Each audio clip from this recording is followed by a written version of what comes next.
I'm the art director, and what that involves is creating the environments based on the storyboard, based on Henry's requests, based on what Tim's drawings look like, etc., trying to stay consistent with that look. The art direction is very much along the lines of what Tim Burton has done in other films, especially his first short film, Vincent, German expressionist combined with Dr. Seuss.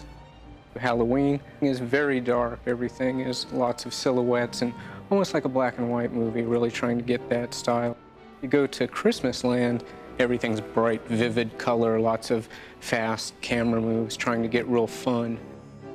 The real world is very sort of simple. Everything's isometric angles, very regular. All the houses are variations on the same theme. The colors are more pastel. Start doing a lot of sketches, try and get a lot of choices together for Henry. And then Henry comes in and makes his buy, literally. We just pin up 5 or 6 of everything. He has a feeling about what he personally thinks works the best. We combine them, get it down to a couple of alternatives, and then all focus on that. It should be like opening a book, like a pop-up book, or finding an illustration in a storybook that feels like you could fall right into it.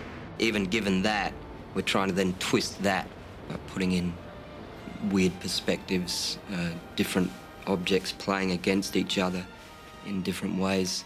The art directors wanted to give the sets and characters a look that was reminiscent of the pen and ink illustrations of artists like Ronald Searle or Edward Gorey, with their elaborate textures and cross-hatching. We took sets and actually spread clay on them or plaster and then inscribed lines all over them to give it that sort of etched textural feel, so to make it look almost like a living illustration. Textures, also color. Tim was very specific about it. He said, your palette for this town is black, white, and orange. And we generate the necessary tools for the set people to maintain that look. Although the sets were built in miniature, they were lit as if they were full-size movie sets, but using smaller lighting instruments. Many of the scenes required as many as 20 to 30 different lights to create the dramatic effects.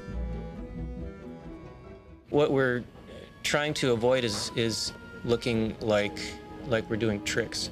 Coupled with that, trying to keep some style to it. The biggest challenge on the show, I'd say it's keeping it consistent. There's 8 camera crews. One of the things that we are pushing the barrier with is a lot of motion control camera moves. So that means big, sweeping camera moves going through the scene as the characters act out. Particularly during songs, it's a lot of fun as an animator to be able to work on stuff like that because it makes your shots look more like a live action film, more fun.